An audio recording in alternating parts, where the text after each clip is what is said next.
Magandang umaga mga ka-idol. Naglalaga po ako ng herbal mga ka-idol. Ito mga ka-idol, oh. Balat ng abukado, balat ng bayabas, at saka balat ng star apple. Ito po ay herbal gamot para sa LBM. Kasi sumasakit yung tiyan ko mga ka-idol. Nagka-LBM ako. Kaya naglalaga po ako ng herbal. Pakukuluin ko po ito mga ka-idol. Nilagyan ko po ng 4 na baso na tubig. Pagkatapos pakuluin ko.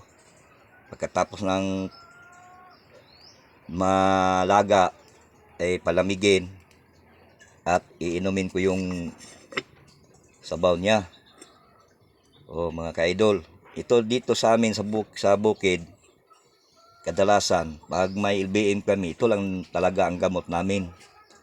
Balat ng kaimito, balat ng bayabas, at saka balat ng star apple. Yan ang tinatawag namin dito nga EBC nga gamot mga ka-idol. I-like ninyo itong video mga ka-idol. Follow and share.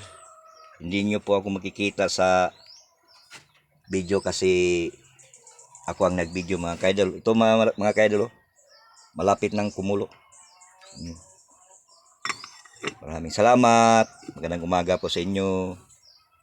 Watch out po sa lahat ng mga vlogger. Thank you.